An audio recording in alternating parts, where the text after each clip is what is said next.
नमस्कार दोस्तों, कैसे हैं आप सब। आई होप सभी अच्छे होंगे। फ्रेंड्स, ये है HPSSC का प्रीवियस पेपर, जिसका कि हम जीके वाला सेक्शन डिस्कस करेंगे। पॉलिटिकल साइंस और हिस्ट्री वाले क्वेश्चन में फुल एक्सप्लेनेशन के साथ डिस्कस करेंगे।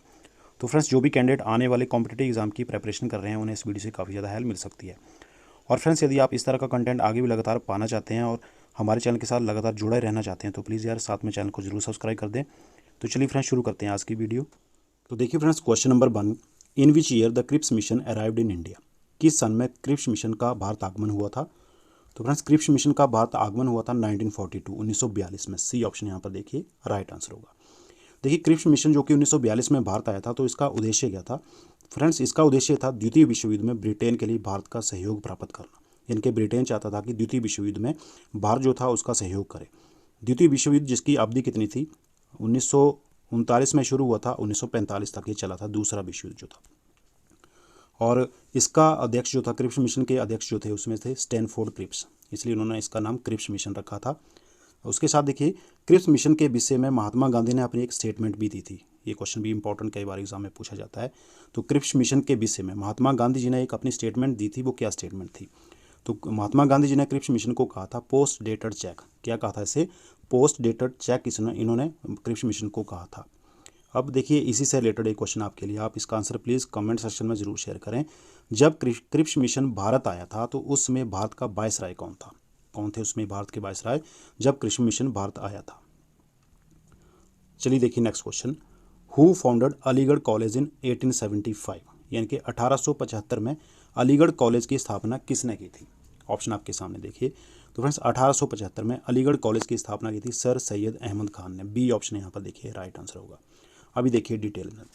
देखिए, 1875 में सर सैयद अहमद खान ने अलीगढ़ में एक आंग्ल मुस्लिम स्कूल, कौन सा, आंग्ल मुस्लिम स्कूल, जिसे मोहम्मडन एंग्लो ओरिएंटल स्कूल भी कहा जाता है, की स्थापना की थी। कौन से, आंग्ल मुस्लिम स्कूल या मोहम्मडन एंग्लो ओरिएंटल स्कूल की स्थापना की थी 1875 में। और यही स्कूल बाद में 1920 में अलीगढ़ मुस्लिम विश्वविद्यालय के रूप में ये सामने आया था। साथ में देखिए, सर सैयद अहमद खान जो थे, उन्होंने एक पत्रिका का संपादन भी किया था। उस पत्रिका का नाम क्या था। तो उस पत्रिका का नाम था तहजीब उल अखलाक।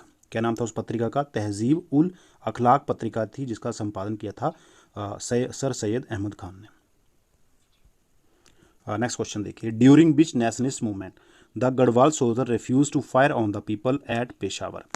किस राष्ट्रीय आंदोलन के दौरान गढ़वाल सैनिकों ने पेशावर के लोगों पर गोली चलाने से इनकार कर दिया था। तो वो वाला आंदोलन था civil disobedient movement. Option number B देखिए यहाँ पर राइट आंसर होगा, नागरिक आज्ञा उल्लंघन आंदोलन या सविनय अवज्ञा आंदोलन भी इसको कहा जाता है।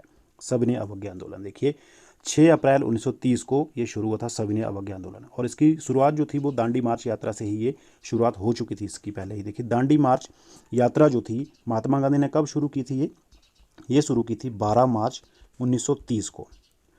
और उनके साथ जो अनुयायी थे उनके कितने थे वो, ये भी क्वेश्चन एग्जाम में पूछा जा चुका है पिछली परीक्षाओं में। महात्मा गांधी के साथ कितने अनुयायी जो थे वो दांडी मार्च में उनके साथ चले थे। तो वो थे 78, 78 लोग जो थे, उन्होंने महात्मा गांधी के साथ अपनी यात्रा जो थी वो शुरू की थी दांडी मार्च की। और उनके साथ एक अमेरिकी भी था, उसका नाम क्या था। तो उस अमेरिकी का नाम था बेव मिलर, जो कि उन 78 अनुयायियों में एक था। इसी के साथ देखिए, भाई दो ना पाई दो, ये आंदोलन जो था ये भी सविनय अवज्ञा आंदोलन का विस्तार था। ये क्वेश्चन भी एग्जाम में पूछा जाता है कि भाई दो ना पाई दो किस आंदोलन का विस्तार था। तो ये था सविनय अवज्ञा आंदोलन का, जो कि यह आंदोलन भागमल सौथा ने अंग्रेजों के सामान का बहिष्कार करने और सविनय अवज्ञा आंदोलन के लिए ये शुरू किया था। भाई दो ना पाई आंदोलन हिमाचल में। साथ में देखिए, चंपारण सत्याग्रह। चंपारण सत्याग्रह हुआ था 1917 ईस्वी में, 1917 में ये शुरू हुआ था चंपारण सत्याग्रह। ये हुआ था नील बागान मालिकों के विरुद्ध आंदोलन था ये। और महात्मा गांधी जी ने भारत में देखिए पहली बार सत्याग्रह का प्रयोग किया था इसी चंपारण सत्याग्रह में। ये क्वेश्चन भी इंपॉर्टेंट बनता है कि महात्मा गांधी जी ने पहली बार सत्याग्रह का प्रयोग भारत में कब किया था। तो भारत में इन्होंने पहली बार सत्याग्रह का प्रयोग किया था चंपारण सत्याग्रह 1917 में। देखिए, चंपारण सत्याग्रह जो था इसी के दौरान रविंद्रनाथ टैगोर जी ने महात्मा की उपाधि प्रदान की थी। महात्मा गांधी जी को उन्होंने महात्मा की उपाधि दी थी चंपारण सत्याग्रह के दौरान ही रविंद्रनाथ टैगोर ने। इसके साथ देखिए, भारत छोड़ो आंदोलन कब शुरू हुआ था। भारत छोड़ो आंदोलन की शुरुआत हुई थी 1942 में। अगस्त प्रस्ताव और क्रिप्स मिशन की असफलता के बाद ही भारत छोड़ो आंदोलन जो था ये 1942 में शुरू हुआ था। और इसी आंदोलन के दौरान गांधी जी ने करो या मरो का नारा भी दिया था। ये भी इंपॉर्टेंट है, किस आंदोलन में गांधी जी ने करो या मरो का नारा दिया था। तो ये दिया था भारत छोड़ो आंदोलन में। साथ में देखिए, असहयोग आंदोलन, इसकी शुरुआत हुई थी 1920 में, असहयोग आंदोलन 1920 में। अंग्रेजों के अत्याचार के विरुद्ध 1 अगस्त 1920 को गांधी जी ने इस आंदोलन को शुरू किया था, असहयोग आंदोलन को शुरू किया था। और इसी आंदोलन के दौरान गांधी जी ने अपनी केसरी हिंद की उपाधि लौटा दी थी। कौन सा आंदोलन था वो? असहयोग आंदोलन। इस आंदोलन के दौरान ही गांधी जी ने अपनी केसरी हिंद की उपाधि लौटा दी थी, जब 5 फरवरी 1922 को चौरी चौरा की जो घटना हुई थी।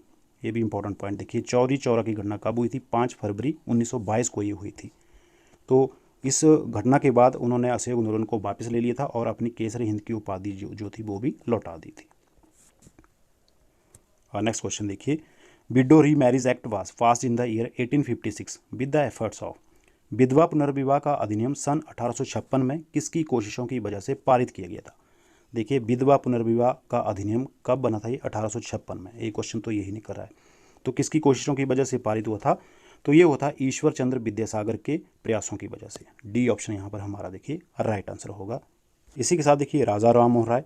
राजा राम मोहन राय जी ने ब्रह्मा समाज की स्थापना की थी। कब की थी? 1828 ईस्वी में इन्होंने ब्रह्मा समाज की स्थापना की थी कोलकाता में। और राजा राम मोहन राय को कौन कौन सी उपाधियाँ प्राप्त थी? देखिए, भारतीय पुनर्जागरण का जनक। इंपॉर्टेंट पॉइंट है फ्रेंड्स, याद रखना आप इनको। भारतीय पुनर्जागरण का जनक किसे कहा जाता है? राजा राम मोहन राय को। अतीत और भविष्य के मध्य सेतु, ये भी राजा राम मोहन राय को। भारतीय राष्ट्रवाद का जनक, ये भी राजा राम मोहन राय को। और आधुनिक भारत का पिता, ये सारी उपाधियाँ जो थी ये राजा राम मोहन राय को प्राप्त थी। अब इसी से रिलेटेड एक क्वेश्चन आपके लिए, आप इसका आंसर प्लीज़ कमेंट सेक्शन में जरूर शेयर करें। देखिए, सुभाष चंद्र बोस जी ने राजा राम मोहन राय को कौन सी उपाधि से सम्मानित किया था? क्या कहा था उन्होंने, सुभाष चंद्र बोस ने, राजा राम मोहन राय को? चलिए next question, which of the following words does not appear in the preamble of the constitution. निम्न में से कौन सा शब्द संविधान के आमुख में नहीं आता है? तो देखिए, इसमें से देशभक्त जो है, पैट्रियोटिक शब्द जो है ये संविधान के आमुख में नहीं आता है। डी ऑप्शन यहाँ पर राइट आंसर होगा। इसका जो विवरण है ये प्रस्तावना में नहीं है। बाकी तीनों देखिए, सॉवरिन, सोशलिस्ट, डेमोक्रेटिक, ये तीनों शब्द जो है संविधान की प्रस्तावना में इनका उल्लेख किया गया है। नेक्स्ट क्वेश्चन देखिए, generally the union territories are govern by. सामान्यतः यूनियन राज्य क्षेत्र का किसके द्वारा शासन किया जाता है? देखिए, सामान्यतः देखिए, यूनियन राज्य क्षेत्र का शासन किया जाता है यूनियन सरकार के द्वारा, सेंट्रल गवर्नमेंट के द्वारा। डी ऑप्शन यहाँ पर देखिए राइट आंसर होगा, यूनियन सरकार। तो इसी के साथ देखिए, यूनियन टेरिटोरीज के संबंधित क्वेश्चन देखिए, भारत में कितने केंद्र शासित प्रदेश हैं? बताइए आप इसका आंसर, कितने केंद्र शासित प्रदेश हैं भारत में? चलिए नेक्स्ट क्वेश्चन देखिए, dash appoints the chief minister of a state. Dash राज्य के मुख्यमंत्री को नियुक्त करता है। कौन राज्य के मुख्यमंत्री को नियुक्त करता है? तो राज्य के जो राज्यपाल हैं ये राज्य के मुख्यमंत्री को नियुक्त करते हैं। बी ऑप्शन यहाँ पर राइट आंसर होगा, गवर्नर ऑफ द स्टेट। और इसी के साथ देखिए, राज्यपाल और किसकी नियुक्ति करता है? देखिए, राज्यपाल नियुक्ति करता है जिला के न्यायाधीशों की नियुक्ति, और उनकी पदोन्नति भी राज्यपाल ही करता है। राज्य का सर्वोच्च विधि अधिकारी कौन होता है? वो भी राज्य का राज्यपाल ही होता है, सर्वोच्च विधि का अधिकारी। Next question, which of the following states has bicameral legislature. निम्न में से किस राज्य में द्विसदनीय विधायिका है? ऑप्शन जो दिए गए हैं, तो इनमें से देखिए उत्तर प्रदेश में द्विसदनीय विधायिका है। सी ऑप्शन यहाँ पर राइट आंसर होगा। इसके अलावा देखिए, भारत में 6 ऐसे राज्य हैं जहाँ पर द्विसदनीय विधायिका है। उत्तर प्रदेश को साथ में मिला के 6 राज्य जहाँ वो हैं जहाँ पर द्विसदनीय विधायिका है। कौन कौन से वो राज्य हैं? देखिए, एक तो उत्तर प्रदेश हो गया, दूसरा देखिए आंध्र प्रदेश, तेलंगाना, बिहार, कर्नाटक और महाराष्ट्र। ये 6 राज्य हैं, इसमें द्विसदनीय विधायिका है। पहले 7 थे, जम्मू कश्मीर भी था, लेकिन जम्मू कश्मीर के पुनर्गठन के बाद अब 6 राज्य बचे हैं जहाँ पर द्विसदनीय विधायिका पाई जाती है। Next question, the Indian constitution has borrowed the idea of suspension of fundamental rights during emergency from. भारतीय संविधान ने आपातकाल के दौरान मूल अधिकारों का निलंबन का विचार किससे उधार लिया है? देखिए, मूल अधिकारों का निलंबन आपातकाल के दौरान ये विचार लिया है जर्मनी से। देखिए, डी ऑप्शन यहाँ पर हमारा राइट आंसर होगा। इंपॉर्टेंट क्वेश्चन है। और इसके साथ में देखिए रिलेटेड देखिए जापान से। जापान से क्या लिया गया है? देखिए, जापान से लिया गया है विधि द्वारा स्थापित प्रक्रिया। तो विधि द्वारा स्थापित प्रक्रिया का विचार लिया है जापान के संविधान से। यूके से देखिए यूनाइटेड किंगडम या ब्रिटेन से। इससे ली गई देखिए संसदीय शासन प्रणाली, कानून निर्माण प्रक्रिया, एकल नागरिकता, द्विसदनीय व्यवस्था, राष्ट्रपति का संवैधानिक प्रमुख के रूप में अस्तित्व, ये सारे के सारे विषय जो हैं ये यूके से, ब्रिटेन से ये लिए गए हैं। उसके बाद यूएसए से देखिए, यूएसए से एक प्रस्तावना, मौलिक अधिकार, सर्वोच्च न्यायालय का गठन एवं अधिकार, उपराष्ट्रपति का पद, ये सारे विषय लिए गए हैं संयुक्त राज्य अमेरिका यूएसए से लिए गए हैं। तो इसी से रिलेटेड क्वेश्चन आपके लिए देखिए, केंद्र द्वारा राज्यपाल की नियुक्ति, केंद्र द्वारा राज्यपाल की नियुक्ति, ये वाला विषय जो है किस देश के संविधान से लिया गया है? केंद्र द्वारा राज्यपाल की नियुक्ति, प्लीज़ कमेंट सेक्शन में ज़रूर शेयर करें इसका answer. Next question, under which of the following circumstances can the president declare an emergency? देखिए, निम्न में से किस परिस्थिति के अंतर्गत राष्ट्रपति आपातकाल घोषित कर सकते हैं? ऑप्शन दिए गए देखिए, बाह्य आक्रमण, सशस्त्र विद्रोह, सरकार की अस्थिरता या आर्थिक संकट। तो इनमें से देखिए, बाह्य आक्रमण, सशस्त्र विद्रोह और आर्थिक संकट, इन तीनों परिस्थितियों में राष्ट्रपति जो है वो आपातकाल की घोषणा कर सकते हैं। डी ऑप्शन हमारा राइट आंसर होगा, 1, 2 एंड 4। अब देखिए, आपातकाल की घोषणा, राष्ट्रपति को 3 प्रकार की आपातकालीन शक्तियाँ प्राप्त हैं, जिसमें कि देखिए अनुच्छेद 352 में, देखिए अनुच्छेद 352 में सबसे पहले अनुच्छेद 352 के अंतर्गत बाह्य आक्रमण या सशस्त्र विद्रोह, ये जो 2 चीज़ें हैं, बाह्य आक्रमण और सशस्त्र विद्रोह की स्थिति में राष्ट्रपति आपातकाल की घोषणा कर सकते हैं। कौन सा अनुच्छेद है? 352। उसके बाद देखिए अनुच्छेद 356 जो है, अनुच्छेद 356 के अंतर्गत यदि कोई राज्य सरकार संवैधानिक तरीके से कार्य नहीं कर रही हो तो राष्ट्रपति वहाँ आपातकाल की घोषणा कर राष्ट्रपति शासन लगा सकता है। तो राष्ट्रपति शासन किसी राज्य में किस अनुच्छेद के अंतर्गत लगाया जा सकता है? अनुच्छेद 356 के अंतर्गत। उसके बाद देखिए अनुच्छेद 360, अनुच्छेद 360 के अंतर्गत आर्थिक संकट जो दिया गया है, ये आर्थिक संकट की स्थिति में भी राष्ट्रपति आपातकाल की घोषणा कर सकता है। कौन सा अनुच्छेद है? 360 अनुच्छेद है ये। Next question, which of the following describes India as a secular state? निम्न में से क्या भारत का धर्मनिरपेक्ष राज्य के रूप में व्याख्या करता है? देखिए, मूल अधिकार, 9वीं सूची, निदेशक सिद्धांत या संविधान की प्रस्तावना। तो इनमें से देखिए संविधान की प्रस्तावना जो है ये सब भारत की धर्मनिरपेक्ष राज्य के रूप में ये व्याख्या करती है। संविधान की प्रस्तावना, इसमें इसका विवरण है। देखिए डिटेल्स में 1976 यानी कि 1976 में 42वें संविधान संशोधन के द्वारा, कौन सा संविधान संशोधन था वो? 42वां संविधान संशोधन। उसके द्वारा देखिए प्रस्तावना में 3 नए शब्द जोड़े गए थे। 42वें संविधान संशोधन 1976 में प्रस्तावना जो थी, संविधान की जो प्रस्तावना है उसमें 3 नए शब्द जोड़े गए हैं। कौन कौन से शब्द हैं वो? समाजवाद, धर्मनिरपेक्ष या पंथ निरपेक्ष और अखंडता। ये तीनों शब्द जोड़े गए हैं 42वें संविधान संशोधन 1976 में। और संविधान की प्रस्तावना को भारतीय संविधान की आत्मा भी कहा जाता है। इंपॉर्टेंट पॉइंट देखिए, ये भी क्वेश्चन पूछा जाता है कि भारतीय संविधान की आत्मा किसे कहा जाता है? तो ये कहा जाता है संविधान की प्रस्तावना को। Next question, right to constitutional remedies comes under? संवैधानिक उपचार का अधिकार किसके अंतर्गत आता है? ये भी इंपॉर्टेंट क्वेश्चन। संवैधानिक उपचारों का अधिकार ये आता है मूल अधिकारों के अंतर्गत, फंडामेंटल राइट्स के अंडर आता है ये। ए ऑप्शन यहाँ पर देखिए राइट आंसर होगा, मूल अधिकार। अब देखिए मूल अधिकार जो हैं, फंडामेंटल राइट जो हैं, मौलिक अधिकारों का वर्णन जो किया गया है, ये किया गया है संविधान के भाग 3 में। इसमें संविधान के भाग 3 में अनुच्छेद 12 से 35 के बीच में मौलिक अधिकारों का वर्णन किया गया है। और मौलिक अधिकार किसके संविधान से ये लिए गए हैं? मौलिक अधिकार ये लिए गए हैं यूएसए के संविधान से। अब देखिए मौलिक अधिकारों को और क्या कहा जाता है? मौलिक अधिकारों को भारतीय संविधान की अंतरात्मा तथा संविधान का मैग्ना कार्टा भी कहा जाता है।